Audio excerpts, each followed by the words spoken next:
शापित घर के खौफनाक राज क्या है? चलिए इस दिल दहला देने वाली कहानी का गहराई से विश्लेषण करते हैं। जंगल के उस सुनसान केबिन में आखिर हुआ क्या था जिसने पूरी की पूरी पीढ़ियों को तबाह कर दिया? 18 साल की दिव्या, जिसके माता पिता बचपन में ही चल बसे थे, उसे विरासत में यही रहस्यमयी केबिन मिलता है। सुनसान रास्ता, खुला दरवाजा और झाड़ियों की अजीब हलचल। वहां पहुंचते ही ये खौफनाक नजारा रूह कंपा देता है।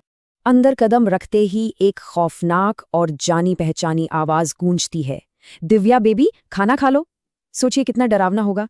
पुरानी तस्वीर से धूल हटाते ही अचानक एक अनदेखी ताकत दिव्या को बहुत जोर से फर्श पर पटक देती है।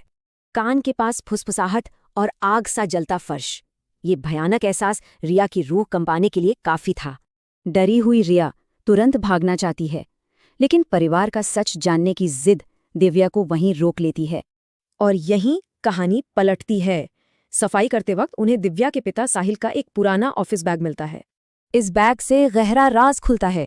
साहिल हर महीने 30,000 रुपए छुपकर कहीं भेज रहे थे, पर कहाँ?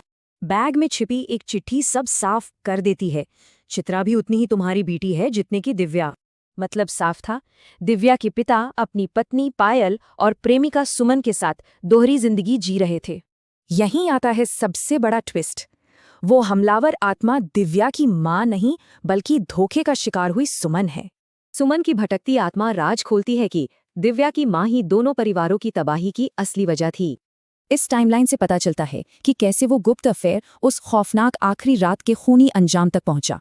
पैसों के लिए बेबस सुमन केबिन पहुंचती है, लेकिन तभी साहिल की पत्नी पायल उन्हें रंगे हाथों पकड़ लेती है।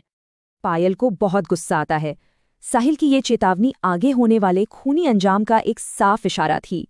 पायल पैसे देने से मना कर देती है, जिसके बाद दोनों माताओं में एक जानलेवा टकराव शुरू हो जाता है। सुमन बैग में हाथ डालती है, गोलियां चलती हैं और दोनों औरतों की वहीं पर दर्दनाक मौत हो जाती है। और आज सुमन की वही आत्मा सदमे में डूबी दिव्या की आंखों पर एक काली पट्टी बांध देती है। तो क्या सच में आने वाली पीढ़ी कभी भी अपने माता पिता के अतीत और उनके पापों से बच सकती है?